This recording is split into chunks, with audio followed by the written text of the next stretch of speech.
మోకాళ్ల నొప్పికి సర్జరీ లేకుండా కేవలం 45 నిమిషాల్లో అత్యాధునిక చికిత్స. ప్రాణ పెయిన్ క్లినిక్. ఈ పేపర్లో వార్త వచ్చింది. సిటీలో అశాంతికి కుట్ర జరుగుతోంది. సీఎంపై క్రిమినల్ కేసు పెట్టాలి. బంజారాహిల్స్ పిఎస్లో బీఆర్ఎస్ నేతలు ఫిర్యాదు చేసిండ్రు. సో పోలీస్ స్టేషన్కి వెళ్ళి ఫిర్యాదు చేసేది ఎవరు అంటే ఎస్సీ ఎస్టీ కమిషన్ మాజీ చైర్మన్ డాక్టర్ ఎర్రోల శ్రీనివాస్ గారు. ఒకసారి మాట్లాడే ప్రయత్నం చేద్దాం. శ్రీనివాస్ గారు నమస్తే అండి. నమస్తే అండి. సీఎం రేవంత్ రెడ్డి మీదనే ఏమో కంప్లైంట్ చేసిరు పోలీస్ స్టేషన్ మీద. ఏమైంది సార్? ఏం కంప్లైంట్ చేసిరు? కంప్లైంట్ అంటే ఈ రాష్ట్రానికి ముఖ్యమంత్రి అయినటువంటి తొలి రోజు నుంచే ప్రజాపాలన మీద దృష్టి పెట్టకుండా ఆయన కేవలం ప్రతిపక్షాల నాయకుల పైన ఒక కుట్రపూరితమైనటువంటి వ్యాఖ్యలు చేయడం, లేదంటే రెచ్చగొట్టేటువంటి విధంగా వ్యాఖ్యలు చేయడం నిజంగా చాలా బాధాకరం. ఎందుకంటే వాళ్ళకు ఒక మంచి అవకాశం ఇచ్చిండ్రు. ఈ ప్రభుత్వాన్ని, ఈ ప్రజలకు సేవ చేయడానికి వీళ్ళకు ఒక మంచి అవకాశం ఇచ్చిండ్రు ప్రజలు. వాటిపైన దృష్టి పెట్టాలి. కానీ ముఖ్యమంత్రి గారి స్పీచ్లు మొత్తం మీరు చూసినట్టయితే, అంటే డిసెంబర్ 7వ తారీఖు నుంచి మొదలుకుంటే నిన్న జరిగినటువంటి 19 అక్టోబర్ రాజీవ్ సద్భవన యాత్ర సందర్భం వరకు కూడా తను ఏం మాట్లాడుతుందంటే కేసీఆర్ గారి పైన, కేటీఆర్ గారి పైన, హరీష్ రావు గారి పైన, అంటే ప్రధానంగా వాళ్ళు ఏం చేస్తుందంటే పండబెట్టి తొక్కుతా, లాగుల తొండలిడిస్తా, బట్టలిప్పి కొట్టిస్తా, దాంతో పాటు మానవ బాంబునైతా, నా కొడుకులారా ఈపు విమానం మోగాల, ఈపు చింతపండు చేస్తా. అంటే ఈ భాష అనేది నిజంగా చాలా బాధాకరం. ఒక ముఖ్యమంత్రి స్థాయిలో ఉన్నటువంటి వ్యక్తులు ఇలాంటి భాష మాట్లాడకూడదండి. అంటే ఇప్పుడు దాదాపు 25 సంవత్సరాల నుంచి రాజకీయాలు ఉంటున్న నేను కూడా ఎప్పుడు కూడా ఏ పొలిటికల్ లీడర్ కూడా ఇంత విచక్షణ కోల్పోయి మాట్లాడరు. దీన్ని నిజంగా ప్రతి ఒక్కరూ మేధావులు, అదే విధంగా అందరు కూడా ఖండించాలి ఇట్లాంటి భాష మాట్లాడకూడదని. ఈ భాషతో పాటు ఏమైందంటే ముఖ్యమంత్రి గారు మాట్లాడడం వల్ల మొన్న రాజీవ్ సద్భవన యాత్ర సందర్భంగా ముఖ్యమంత్రి గారు మాట్లాడినటువంటి మాట తీరు, 2 బుల్లోజర్లు కాలికి పెట్టిన హరీష్ రావు, కేటీఆర్ ఎప్పుడు వస్తారో చెప్పుండ్రి, ఆ బుల్లోజర్ కింద తొక్కిచ్చేస్తా నా కొడుకుల్ని అంటే ముఖ్యమంత్రి గారు మా నాయకులను చంపే ప్రయత్నం చేస్తుంటా, చంపించే ప్రయత్నం చేస్తుంటా, దాడి చేయించే ప్రయత్నం చేస్తుంటా. దేనికి సంకేతం? 2 మిషన్లు కాలిగా పెట్టినా ఎప్పుడు వస్తారో చెప్పుండ్రి, మిషన్ల కింద బుల్లోజర్ల కింద వేసి తొక్కిస్తా అంటే ఎటుపోతుంది? అంటే ఈ మాటల తీరు, మాటల విధానము ఎటుపోతుంది? దాంతో ఏమైతుంది? ముఖ్యమంత్రి గారు మాట్లాడినటువంటి తీరు వల్ల కింద క్యాడరు, ఎమ్మెల్యేలు అందరూ కూడా రెచ్చిపోయి వాళ్ళు కూడా అట్లే మాట్లాడుతున్నారు. దానికి ఎగ్జాంపుల్ ఏంది?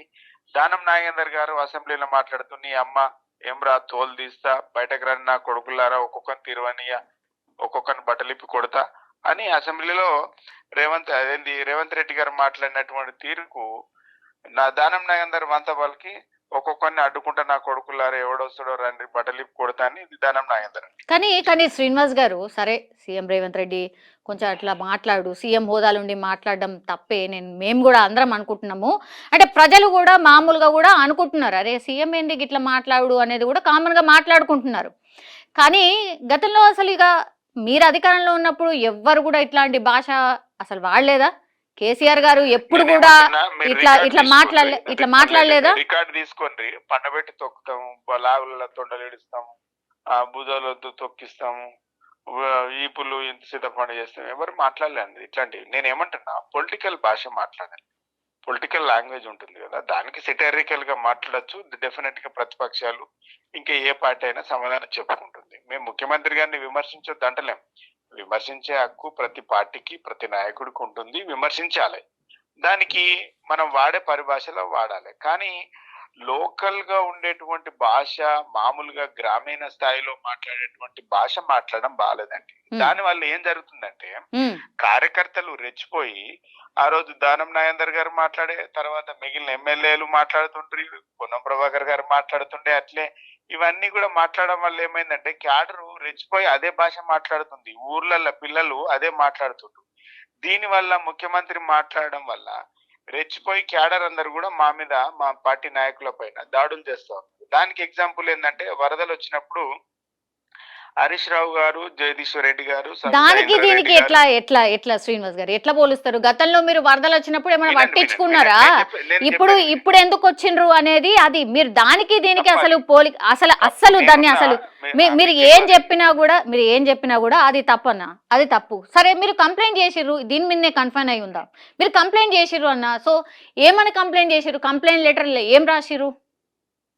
నేనేమంటున్నా, కంప్లైంట్ లెటర్ ఉన్నది, అది పంపిస్తే చదవండి. మేమేమంటున్నాం, భాష మాట్లాడడం వల్ల క్యాడర్ రెచ్చిపోయి దాడులు చేస్తా ఉన్నది. దానికి ఎగ్జాంపుల్ ఏంటంటే, మేము ఖమ్మం జిల్లా పర్యటన ఉన్నప్పుడు కాంగ్రెస్ కార్యకర్తలు మా కాన్వాయ్ పైన దాడి చేసిండ్రు. రెండోది కేటీఆర్ గారు ముషిరాబాద్ లో వెళ్తున్నప్పుడు అక్కడ దాడి చేసిండ్రు. కౌశిక్ రెడ్డి ఇంటి పైన దాడి చేసిండ్రు. ఇక్కడ ఇట్లా ముఖ్యమంత్రి గారు మాట్లాడడం వల్లనే దాడులు జరుగుతున్నాయి. దీనికి ఎగ్జాంపుల్స్ ఈ భాష మాట్లాడుకోవడం వల్ల ఈ అశాంతి వచ్చేటువంటి హైదరాబాదు, తెలంగాణలో ఒక అశాంతిమైనటువంటి వాతావరణం వచ్చే అవకాశం ఉంది. లా అండ్ ఆర్డర్ కంట్రోల్ తప్పింది. దానివల్ల ఈ లా అండ్ ఆర్డర్ కంట్రోల్ తీసుకోవాలి, ఒక మంచి పరిపాలన అందించాలి, మంచి ఒక సద్భావన ఉండాలి. దాంతో పాటు ఈ రాష్ట్రం అభివృద్ధి జరిగే విధంగా ఉండాలి తప్ప తిట్టుకునుడు, ప్రతిపక్షాలను తిట్టాలి, నేను కాదంటలేను, విమర్శించండి కాదంటలేను. కానీ ఒక సరైనటువంటి భాషల చిన్నపిల్లల మీటింగ్ లో పోతే అదే మాట్లాడతారు, మహిళా సంఘాల మీటింగ్ లో అదే మాట్లాడతారు. దానివల్ల ఏం సంకేతం ఏం తెలుసుకున్నారు? ఒక మీడియాగా మీరు నిజంగా కూడా మీరేం చేయాలి? వీటన్నిటిని కంట్రోల్ తీసుకొని వీటిపైన ఒక చర్చ పెట్టాలి. మీరు ఆ భాష మీరెందుకు మాట్లాడుతున్నారు? ఇది కాదు కదా. సో ఇది మేము తీవ్రంగా ఖండిస్తున్నాం. దీనివల్ల హైదరాబాదు, తెలంగాణలో అశాంతి లేపేటువంటి వాతావరణం నెలకొల్తా ఉన్నది, కొల్పేటువంటి అవకాశం ఉంది. కాబట్టి లా అండ్ ఆర్డర్ కంట్రోల్ తీసుకొని మంచి భాష, మంచి పరిపాలన, మంచి ప్రజలకు ఒక మంచి వాతావరణం హైదరాబాద్ లో కల్పించాలి, లా అండ్ ఆర్డర్ కంట్రోల్ ఉండాలని కోరుకుంటున్నాం. మీరు కూడా అంటే పోలీస్ స్టేషన్ లో కంప్లైంట్ చేయడము, మీ యాక్టివిటీ మీరు పెంచుతానే ఉన్నారు కదా. ఈ రోజు ఇంకోటి కూడా ఉన్నట్టుంది కదా, ఈ రోజు ఇంకోటి కూడా ఉన్నట్టుంది కదా. కేటీఆర్ ఈ రోజు నాంపల్లి కోర్టుకి పోయేటట్టున్నారు, కొండ సురేఖ పరువు నష్టం దావా మీద. ఏమైంది? మొన్న 18 తారీఖే కదా మీరు యాక్చువల్లీ అంటే సాక్షులకు సంబంధించిన ఒక రికార్డ్ చేయబోతున్నారన్నారు. ఏమైందన్నా ఈ రోజుకి వాయిదా పడ్డది? నాకు ఆ విషయం తెలియదండి, నాకు అంటే ఆ సబ్జెక్ట్ మీద అవగాహన లేదు, నాకు ఆ విషయం తెలియదు. జస్ట్ దీని వరకు అన్నారు, దీని వరకు మాట్లాడుతున్నారు. ఓకే అన్న, లాస్ట్ ఏం చెప్పదలుచుకున్నారు? లాస్ట్ ఏం చెప్తారు? ఏం లేదు, ప్రజలు కాంగ్రెస్ ప్రభుత్వానికి, కాంగ్రెస్ పార్టీకి 5 సంవత్సరాలు పరిపాలించడానికి, మంచి పాలన అందించడానికి ప్రజలు అవకాశం ఇచ్చిండ్రు. ప్రజలు ఇచ్చినటువంటి అవకాశాన్ని సద్వినియోగం చేసుకోవాలి, మంచి పరిపాలన అందించాలి, మంచి శాంతి భద్రతలు కల్పించాలి, అభివృద్ధికి తోడ్పడాలి, హైదరాబాద్ లో మంచి వాతావరణం కల్పించాలి. దీనివల్ల ఇలా మాట్లాడడం వల్ల ఎమ్మెల్యేలు, కార్యకర్తలు రెచ్చిపోయి కింద గ్రామ స్థాయిలో లేకుంటే బస్తీలలో ఉన్నటువంటి పిల్లలు కూడా అదే భాష మాట్లాడడం వల్ల ఏం జరుగుతుందంటే హింస రేగేటువంటి అవకాశం ఉంది. హింస ప్రేరేపించకుండా ఒక మంచి వాతావరణాన్ని తీసుకురావాలని ఈ ప్రభుత్వాన్ని నేను కోరుతున్నాను. రైట్, ఓకే అన్న, థ్యాంక్ యూ.